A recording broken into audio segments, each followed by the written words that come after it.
So this is an aeroplane that, and there she is off to the right, that special triangle shape that people have grown to love so much. It's a special year, not just for Her Majesty's Jubilee and the Olympics, it's also Vulcan's Diamond Jubilee as well. The first prototype, the Avro 698, first flew in 1952 in August. So here she is, your Avro Vulcan B2.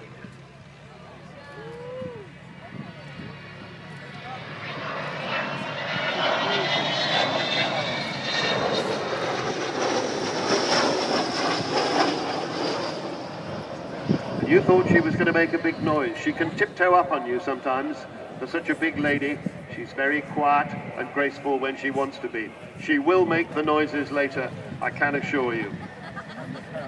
Turning round on the far side of the airfield then, everybody thinks this is a very, very big aeroplane, but it's to do with the shape. She's about the same size as a small, something like an Airbus A318. Almost exactly identical dimensions, but of course she is filled in with that solid triangle shape.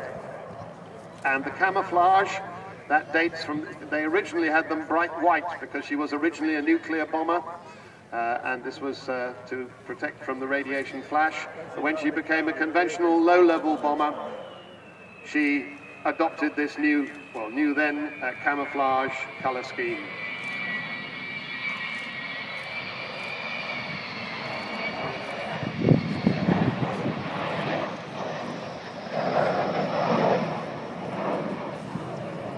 Four Rolls-Royce Olympus engines, 16,500 pounds of static thrust from each of them.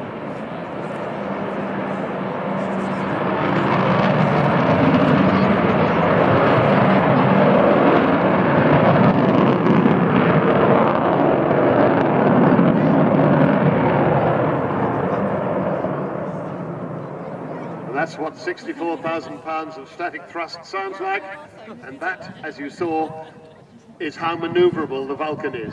When she first appeared at Farnborough, her test pilot, Rowley Falk, actually did a roll in her in front of the Farnborough crowds.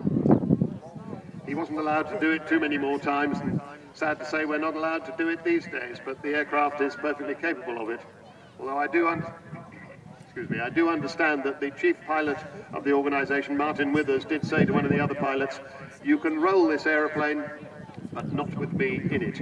So we don't do that. Now, as she comes back towards us, expect to see the bomb doors opening. You see the huge, capacious bomb bay under that aircraft.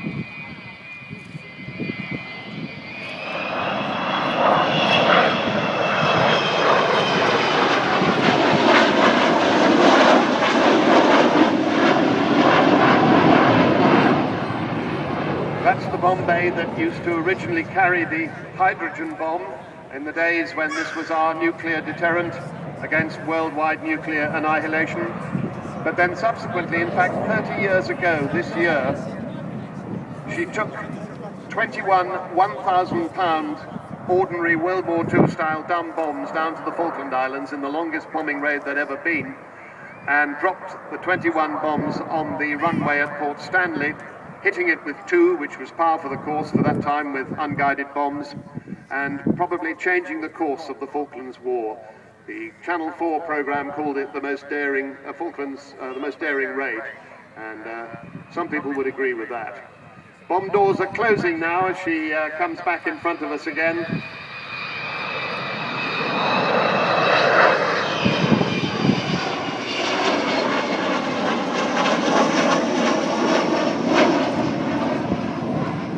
You can tell when the engines are not at full power, quite apart from the noise. You get quite a lot of unburnt fuel coming out of the back, that sort of brown trail behind her. Once the engines go to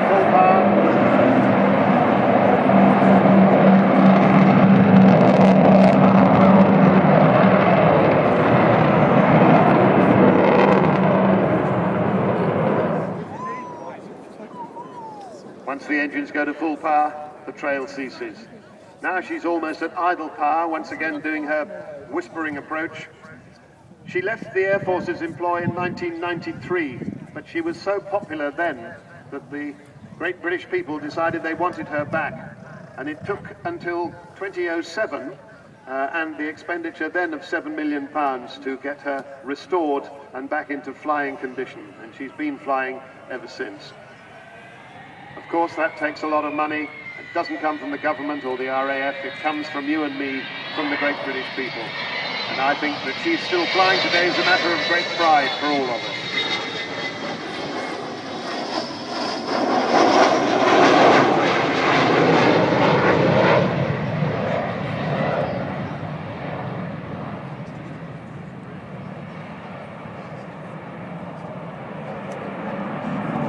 She flies in the colours of all of the Vulcan squadrons of the 1970s.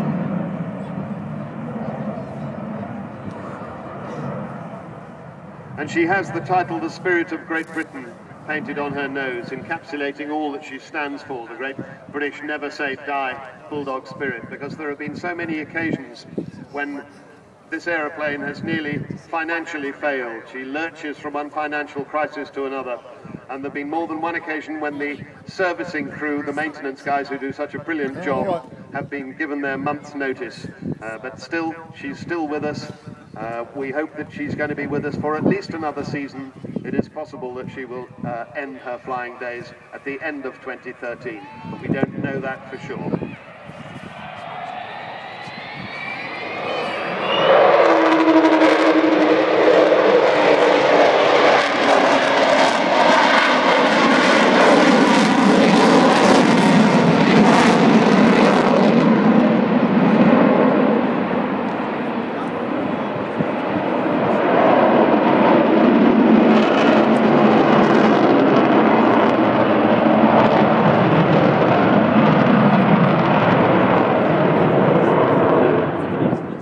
There it was. You can tell your grandchildren you've heard the famous Vulcan howl, that extraordinary noise that's unique to this aeroplane. I don't think anybody really knows quite how it happens, but it does. It does depend on the weather slightly.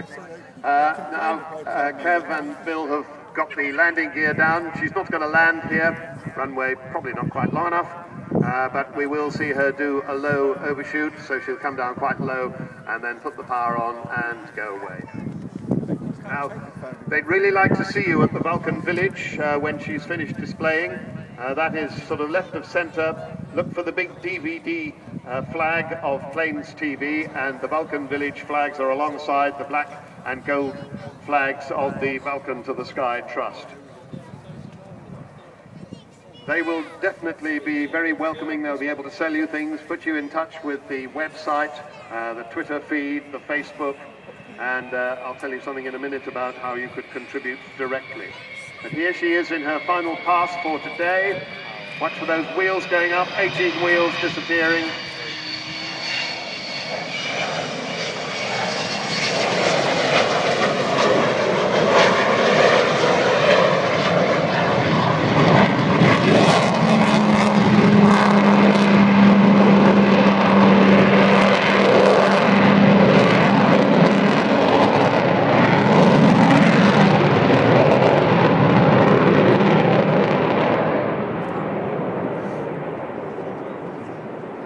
And there she goes, your Vulcan.